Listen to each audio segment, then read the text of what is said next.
안녕하십니까. 부산 열애선언 불교대학을 불자님들과 함께 신행과 수행을 하고 있는 비구 효산입니다. 반갑습니다. 지난 시간에 이어서 오늘은 진실한 보시의 공덕에 대해서 이야기를 나눠볼까 합니다. 제가 옛날에 송광사를 많이 있었거든요.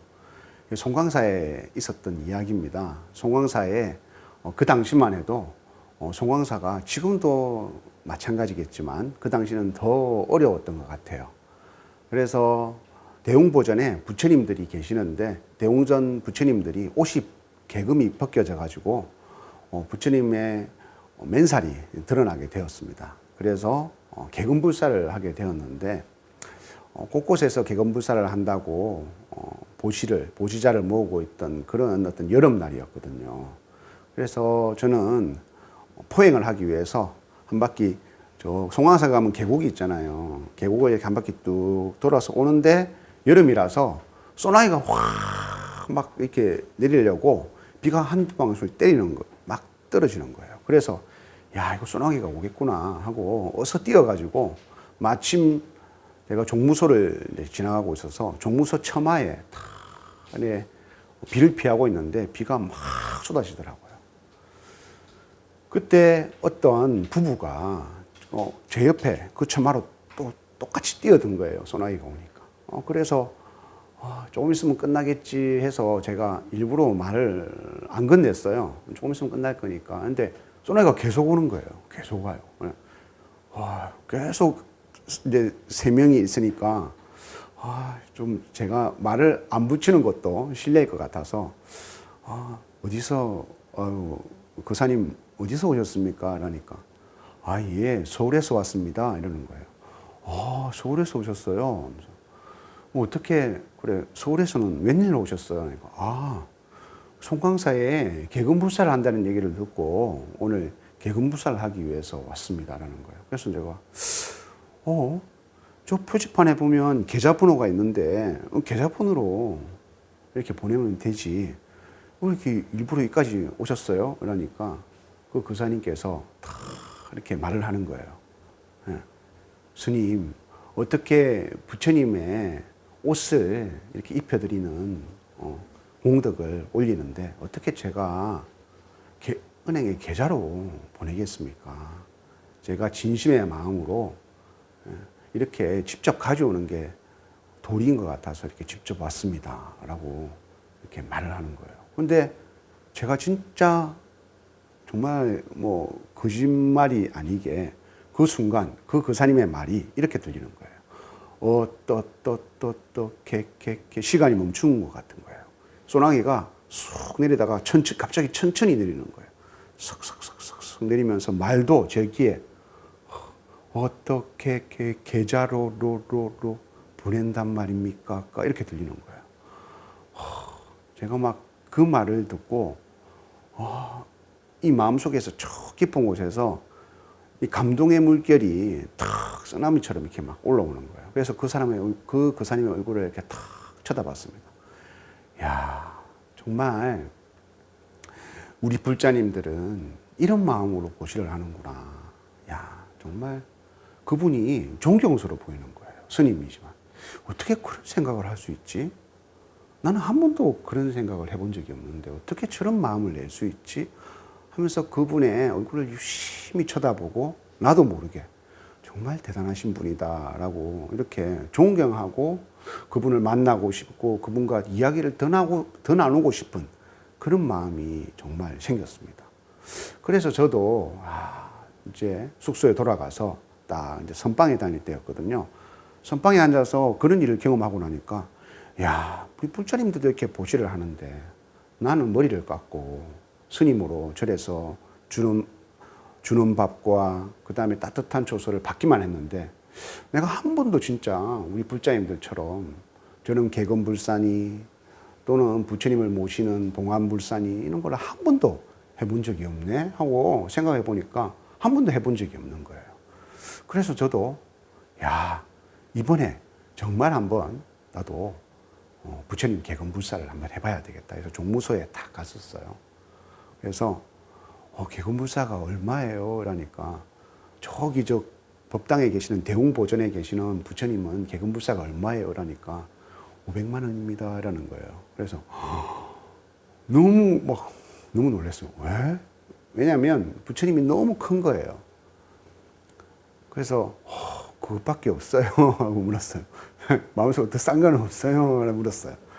그러니까 성보전에 이렇게 조그마한 부처님들이 계세요. 그 부처님들은 100만 원이라고 하는 거예요.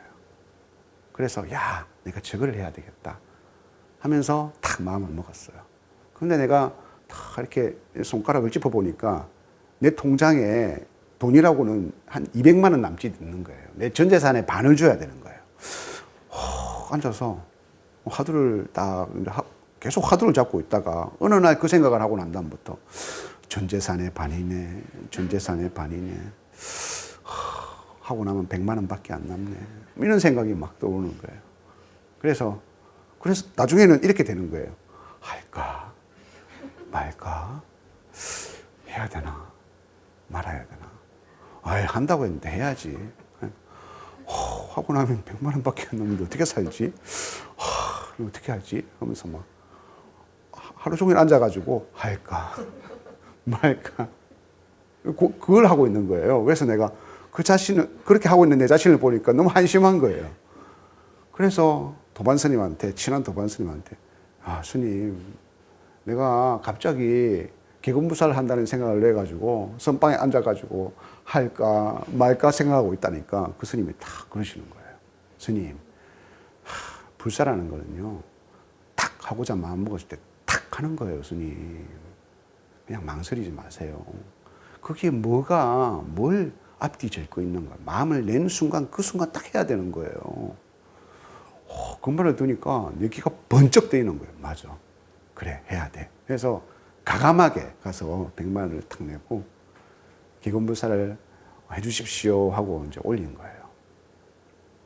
그래서 이제 그 다음날 아침에 우리 송광사의 선방에 다니는 스님들이 대웅보전이 참 좋거든요, 송광사. 대웅보전에 아침 공양을 하러 가기 전에 절을 스님들이 많이 하러 가요. 저도 그때는 선방에 다니고 있을 때 아침 공양을 하러 가면서 거기서 108배를 꼭 하고 갔거든요.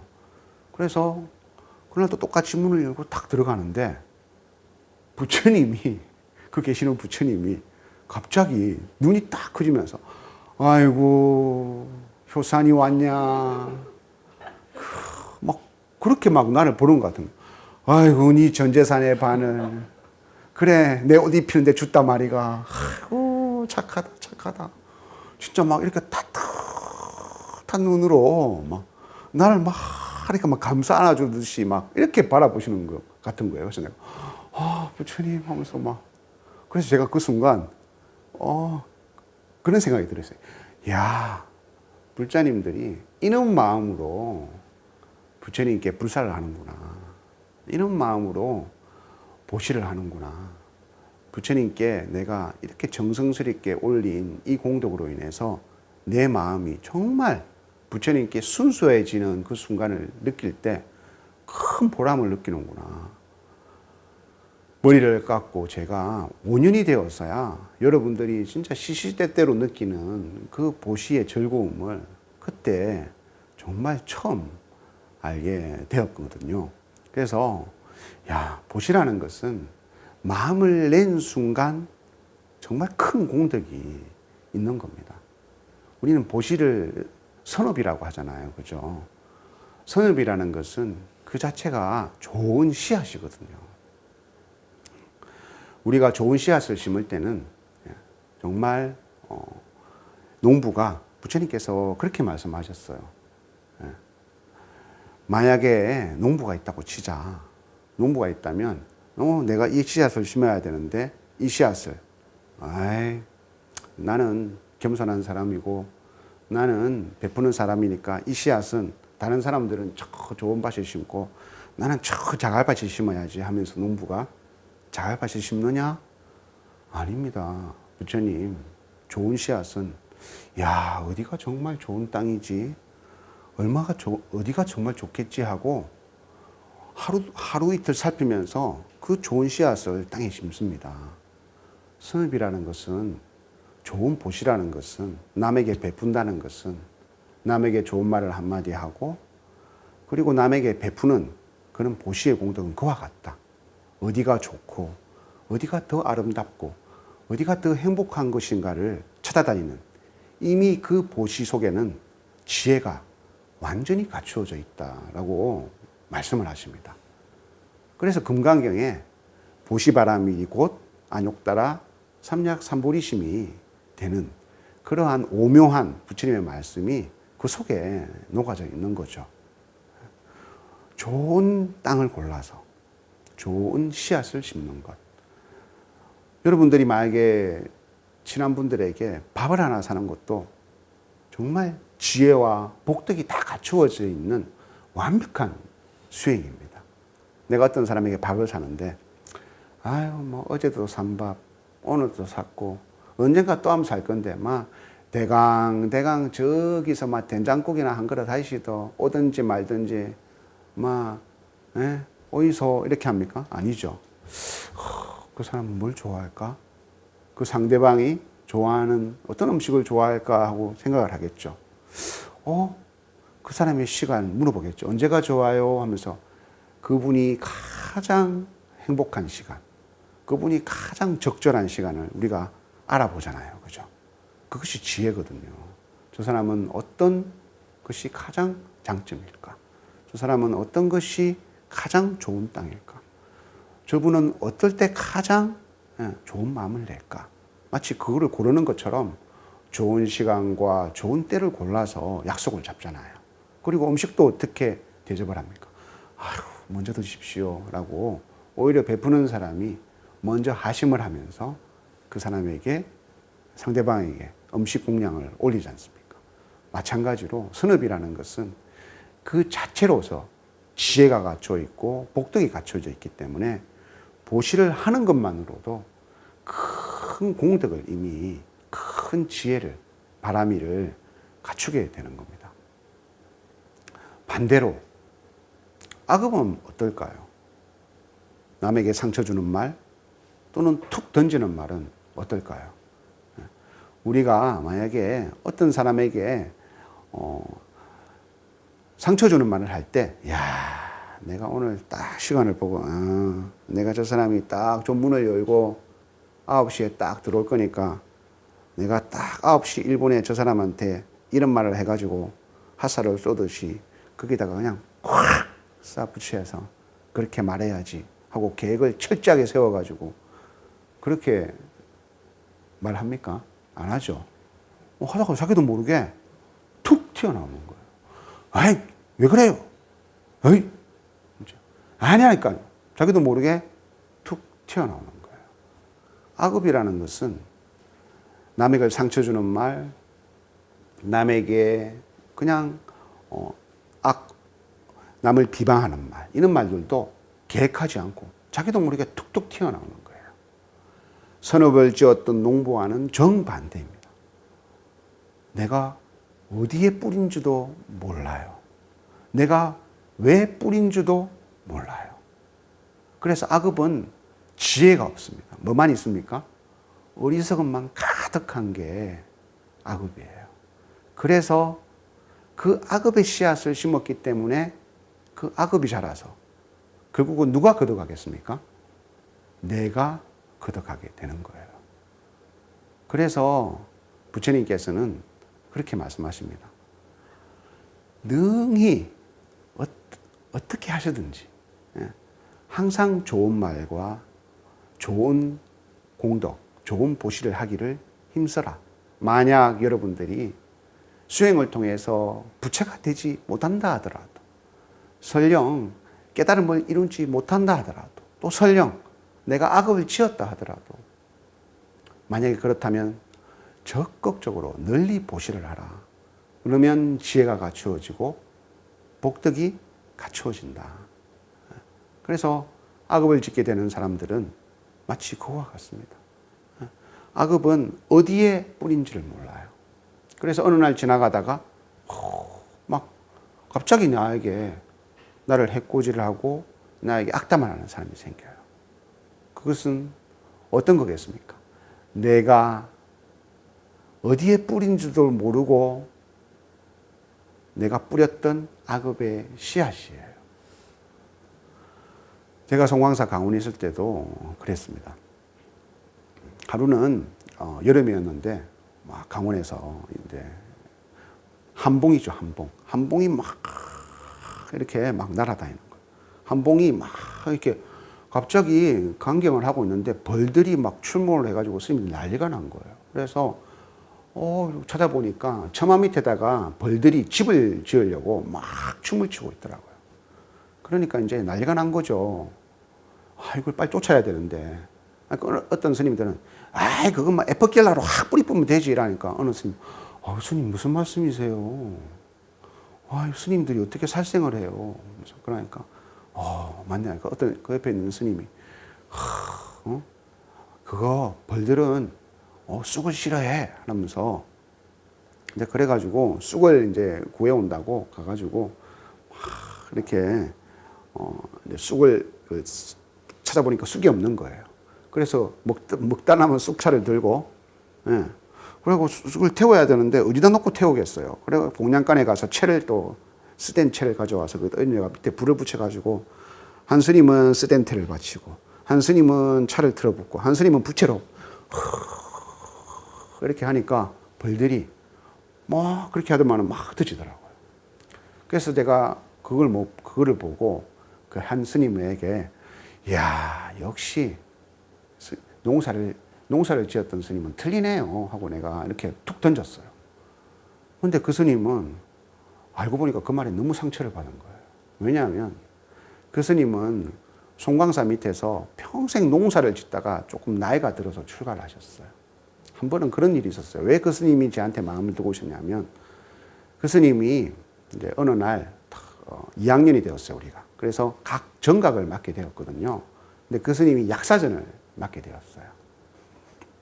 그 스님이 연부를 하고 난 다음에 약사전에 갔던 보살님들이 약사전에 새로 오신 스님이 연부를 너무 잘한다는 거예요. 너무 잘해요, 스님 하면서 막 그러는 거예요. 그래서 내가 도반 스님들하고 스님이 그렇게 연부를 잘한다는데 도대체 한번 가서 들어보자 하니까 가보니까 간세음보살을 하는데요. 연부를 어떻게 하냐면 간세연보살, 간세연보살, 간세연보살 이렇게 하는 거예요. 그래서 간세연보살, 간세연보살 이렇게 하는 거예요. 그래서 우리가 와서 그 스님이 흉내를 냈어요. 저하고 이제 도반 스님들이 이제 2명이 있는데요. 저하고 이제 저기 또 그때는 나이도 이제 어리고 그러니까 장난기가 심했잖아요. 그래서 간세연보살, 간세연보살. 그 스님이 그게 뭐냐 하니까 스님 연불이 스님 연불이 딱 그렇더라고. 그러니까 그 스님은 어려서부터 농사를 짓다 보니까 아침에 매일 마을에서 방송으로 나오는 거예요. 잘 살아보세, 잘 살아보세. 그 음악을 듣다 보니까 연불도 간세연보살, 간세연보살 이 연불을 하게 된 거죠. 그래서 우리가 그 스님을 막 놀렸거든요.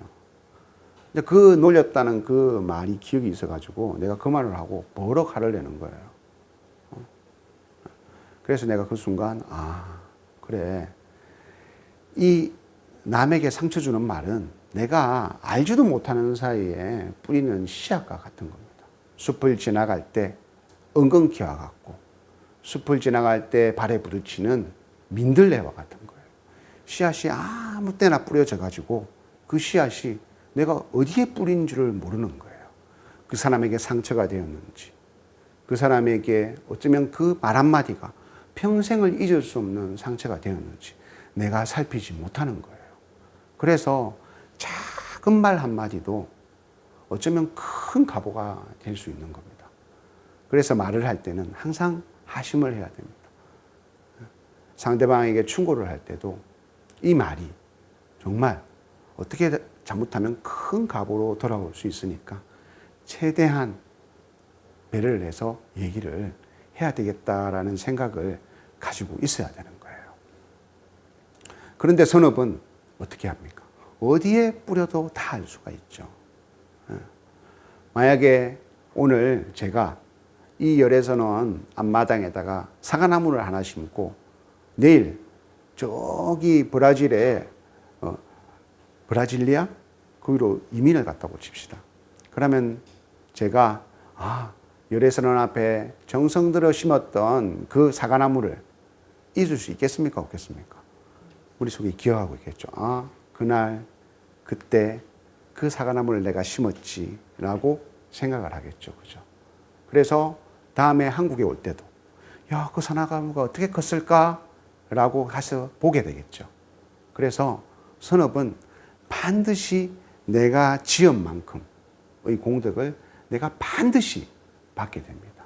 그런데 악업은 내가 지은 지은 악업이 어떻게 내게 돌아올지를 전혀 알 수가 없습니다. 그리고 악업은 누구도 받지 않으려고 합니다. 서로 수군 돌리기 같아요. 당신 정말 마음에 안 들어요. 이러면 이 사람이 고마워요. 제게 마음에 안 들어준다고 해서 정말 고마워요. 그 말을 안 받습니다. 다른 사람에게 돌려줍니다. 그래서 나는 이 한 사람에게 악업을 지었다고 생각하지만 이 사람이 또 저 사람이 나한테 그 말해서 저 사람 미워 죽겠어 해서 이분에게 또 악업을 지어서 이분이 또 다른 사람에게 악업을 짓게 되어서 한 사람에게만 악업을 지은 것이 아니라 나는 한 사람한테만 지었는데 내 악업은 요만큼밖에 안 될 거야. 아니에요. 이 악업, 이분은 악업을 안 받으려고 해서 다른 사람에게 줘요. 근데 그 말 들으니까 너무 섭섭하더라. 진짜 왜 그러는지 모르겠다. 또 이분도 안 받아, 그 말을 너무 듣기 싫어요. 그래, 맞다. 네가, 그래서 내가 그걸 다 받을게 안 해요. 이 말을 또 자기도 모르게, 아이고, 가더라 하면서 또 이렇게 전해주는 거예요. 또 전해줘서 악업은 받지 않으려고 다른 사람에게 전하게 되는데 선업은 제가 송광사 개금불사의 그 거사님처럼 어떻게 저렇게 보시를 할 수 있을까? 어떻게 저런 말을 할 수 있을까? 나도 저와 같이 말해야지.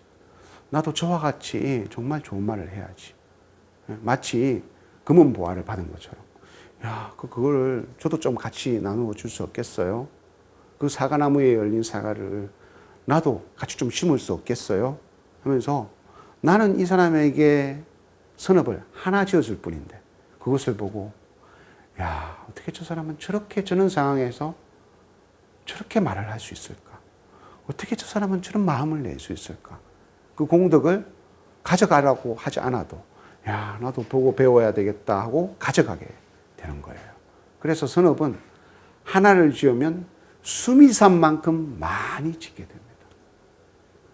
그래서 부처님께서 진실한 보시는 아까 말한 것처럼 그죠? 악업처럼 수미산만큼 금은보화를 쌓아놓은 그러한 보시보다 진실한 말 한마디의 공덕, 진실한 보시의 공덕은 겐지즈강의 모래알만큼보다도 더 셀 수 없을 만큼 큰 공덕이 있다라고 부처님께서 말씀하신 겁니다. 그래서 우리는 만약에 내가 악업을 지었다면 정말 이 순간 오늘 어떻게 한순간이라도 한 번이라도 선업을 지을까? 그렇게 생각한다면 아무리 악업을 지었다 하더라도 그 선업 한 번의 공덕은 얼만큼 크다고요? 수미산만큼 크기 때문에 여러분들이 지었던 악업을 능히 듣고도 남을 수가 있습니다.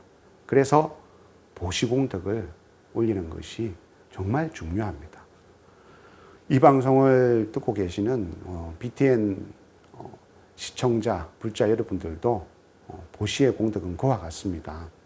여러분들이 이 불교의 발전을 위해서 그리고 이 불교의 법을 전하고 또 부처님의 법음을 전하는 이 방송의 법당 BTN을 위해서 내가 정말 작은 보시라도 해야 되겠다라는 그 진실한 마음이 있다면 그것은 그 작은 만큼만 받아가는 것이 아니라 그 진실함으로 인해서 수미산만큼 큰 공덕을 가져가게 됩니다.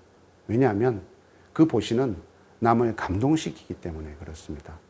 나도 저렇게 해야 되겠다라는 마음을 능히 일으키게 하기 때문에 그렇겠습니다. 그래서 부처님께서는 그것을 발심이라 했고 발 안욕따라 삼약 삼보리심이라 했습니다. 우리는 보시를 스님 발심 발 안욕따라 삼약 삼보리심 그게 너무 어려워요. 어렵지 않아요.